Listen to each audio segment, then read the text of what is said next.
दिल्ली में आमतौर पर लोगों की शिकायतें होती हैं कि जो पार्किंग है वो अवैध चल रही है। अब इस पर एमसीडी ने बड़ा कदम उठाया है और तमाम जो अवैध पार्किंग है उस पर नकेल कसी जा रही है। क्या पूरा रूपरेखा रहेगी, इसको बताने के लिए दिल्ली की मेयर डॉक्टर शैली ओबराय हमारे साथ हैं। किस तरीके से आप नकेल कसने जा रहे हैं? देखिए, दिल्ली में पूरी पार्किंग की जो समस्या है कोई नई नहीं है और अभी तक सबको मालूम है नगर निगम में भारतीय जनता पार्टी की सरकार रही। इतने सालों में पूरी दिल्ली में इतनी अवैध पार्किंग चल रही हैं।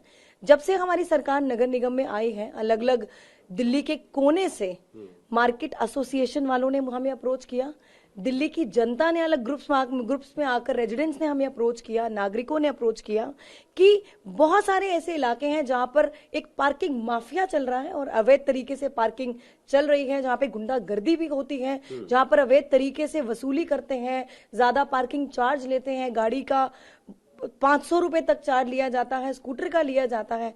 पर अब आम आदमी पार्टी की सरकार नगर निगम में है और माननीय मुख्यमंत्री अरविंद केजरीवाल जी का वादा भी था चुनाव से पहले कि ऐसी पार्किंग की समस्या का समाधान निकलेगा। आज हमने प्रेस कॉन्फ्रेंस के माध्यम के द्वारा हमने आज एक लिस्ट जारी करी है जिसमें 403 हमारी पूरी दिल्ली में ऑथराइज्ड पार्किंग्स हैं। अगर इसके अलावा 12 जोन के किसी भी कोने में किसी भी प्रकार की पार्किंग चल रही है तो वो अवैध है, अनऑथराइज्ड है और हम इन सब पर नकेल कसने जा रहे हैं, हम इन सब पर शिकंजा कसने जा रहे हैं। आज हमने एक ईमेल आईडी का भी हमने एक जारी करी है, complaintscell@gmail.com।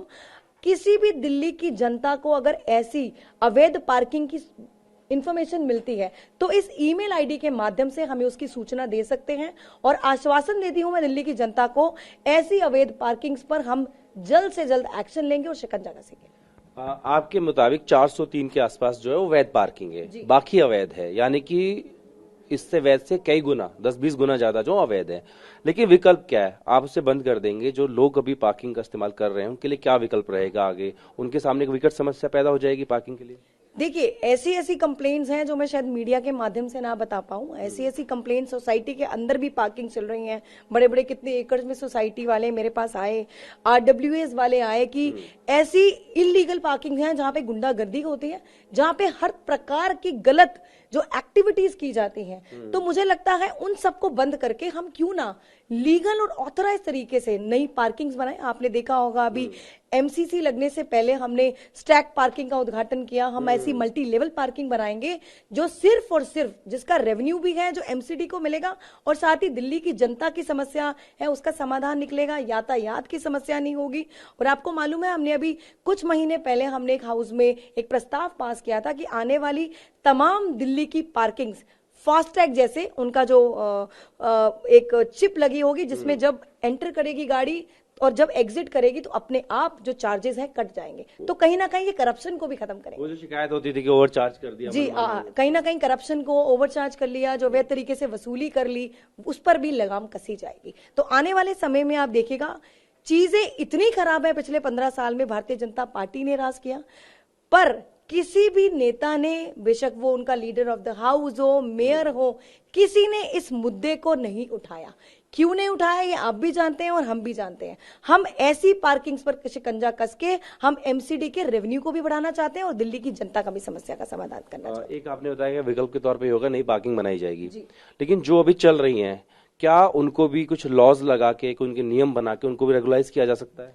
देखिए, बिल्कुल, अगर ये हमारे पास लिस्ट 403 की आई है, हो सकता है हम लोग खुद भी पर्सनल विजिट करें यहाँ पर कि किस तरीके से इन पार्किंग्स को चलाया जा रहा है। और अभी आपने देखा होगा अभी लास्ट हाउस जो हमारा था, हमने उसमें 3 मल्टी लेवल पार्किंग्स का ऐलान किया था, एक राजेंद्र नगर में, एक शास्त्री पार्क में और एक रानी बाग में। 700-800 की गाड़ियों की कैपेसिटी से ये पार्किंग्स बनने वाली हैं।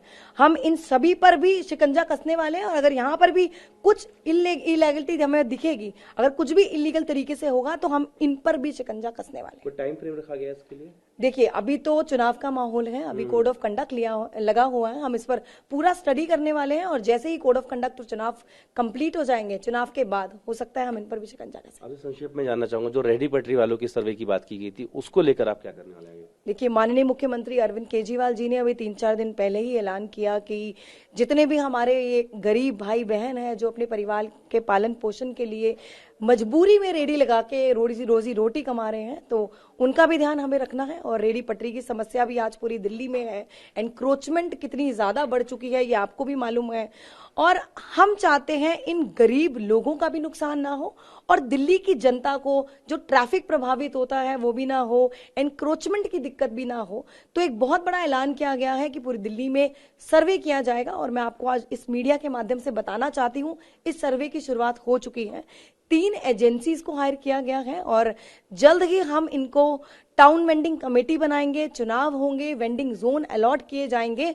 और मैं ये भी नहीं चाहती कि आज तक पिछले 15 सालों से इन रेहड़ी पटरी वालों को पुलिस वालों ने परेशान किया, एमसीडी के लोअर लेवल के अधिकारियों ने इनसे वसूली करी, तो उस पर भी लगाम कसी जाएगी। राकेश वाली, जो आपने लिस्ट जारी की है, आम व्यक्ति से कहाँ वेबसाइट पे देख पाएगा, कहाँ पे एमसीडी की? देखिए, हम इसको हो सकता है हम एमसीडी की वेबसाइट पे इसको जारी करते हैं। ठीक है, तो ये एक लिस्ट है एमसीडी की तरफ से और इसके मुताबिक 403 जो हैं वही वैध है। उसके अलावा वैध अगर आपके भी आसपास ऐसी कोई पार्किंग चल रही है तो आप उसकी शिकायत कर सकते हैं और एमसीडी इस पर सीधे तौर पर नकेल कसेगी। अपने वीडियो सहयोगी राजेश के साथ जितेंद्र भाटी।